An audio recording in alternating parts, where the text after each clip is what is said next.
Hi guys, welcome back to Midshire TV, the channel for all of your communications technology needs. Today we're going to be looking at what's available in the UK market for broadband. Choosing the right technology for your business can be quite confusing. Do I need a lease line? Do I just need broadband?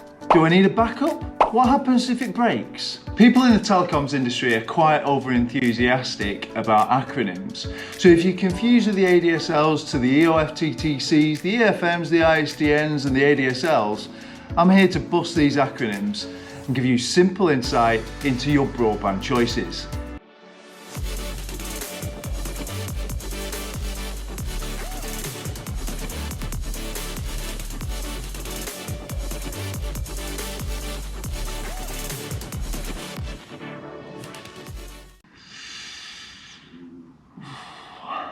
Right, so if you can remember that sound, it's likely it's not with very much fondness waiting for the AOL to say, "You've got mail." Well, things have moved on quite a bit from then. But before I start, we're going to talk about a few things. We're going to talk about downloading, uploading and service level.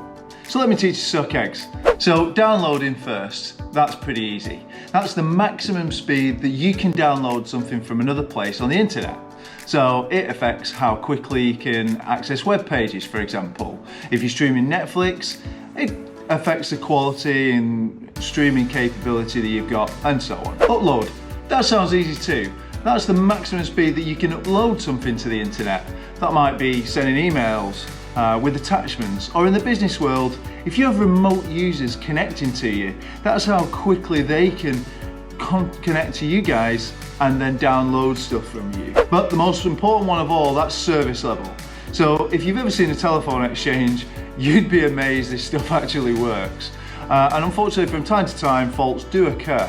So the service level is how quickly and with what priority your service is fixed if it does ever break. So let's have a quick look and run through what's available in the UK on its national network. So first of all, ADSL. That stands for Asymmetrical Digital Subscriber Line. Quite a mouthful. Now that's a broadband service which runs solely on the copper line, so the copper infrastructure that's in the UK. That's significant because broadband speeds, they degrade over distance on copper. So if your line length is long, then it's likely you'll have a relatively slow speed on this service. Speeds are up to 24 megabytes per second on ADSL for download, and for upload you've only got up to 1 megabyte per second, which in this day and age seems rather slow. In terms of service level, your service level throughout the UK is on a best endeavours basis. So if it breaks, you haven't got any service level guarantee whether or not it's going to be up and back operational. You can pay a certain premium for a business to get a slightly better service level agreement, but this type of connection really is used for a micro office or a remote worker, especially if nothing else, no fibre services are available. Next up is fibre to the cabinet, or FTTC, or even SFBB, super fast broadband. Now, that's a service where there is partially fibre and partially copper. What happened in the UK is that the main network provider here, they decided rather than roll out fibre all the way to everyone's premises, it was going to be quicker, easier and more benefit to install fibre into the local green cabinets, the ones that you see on street corners, rather than all the way through to the premises. Now, what that means is that the last leg of the service is provided over the old copper architecture.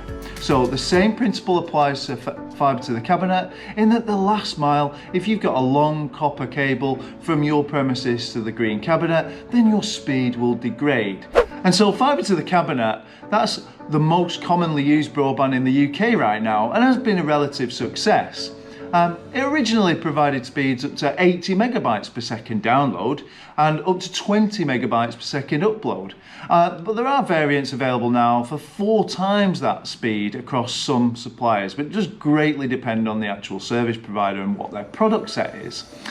Like ADSL, it does carry a best endeavour service level agreement. So if you do have a problem with your fibre to the cabinet connection, then it hasn't got any guarantees of when it's going to be fixed. Aww. So as such, this particular product set is probably more suited to micro small businesses, remote workers, with some priority for a premium on the service level if you're a business. We also see fibre to the cabinet used where there's more than one connection within a premises, just to give yourself a bit more resilience. So having multiple different providers providing fibre to the cabinet services. So if one goes down, you've got another one to rely upon. Next up is FTTP, which stands for fibre to the premises.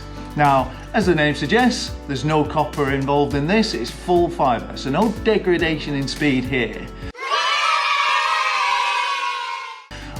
These services come with a speed of up to 1 gigabite per second downstream, but upstream is greatly dependent on the service provider that you're connecting into and can range from 20 or 30 megabytes per second upstream, right the way up to a gigabit per second, depending on the service. The downside of fibre to the premises in the UK, it's not very widely available just now, with only approximately 8% of the country covered as I'm recording this video just now. And with fibre to the premises, as there's no copper involved, take it from me of 20 years experience that there's a lower incidence of fault on this service. However, the service level agreement on fibre to the premises is still best endeavours, just like ADSL and fibre to the cabinet.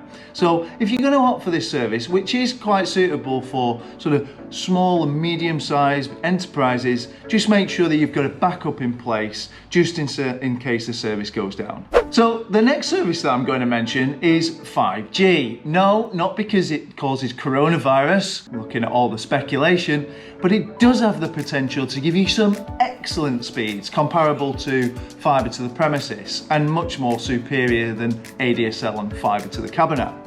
So the service levels on this type of connection are similar to what we've already discussed, best endeavours, possibly even worse. So once availability does start to rise on this, it does provide a possibility of a quite excellent backup solution, being as though it doesn't rely on in-the-ground technology.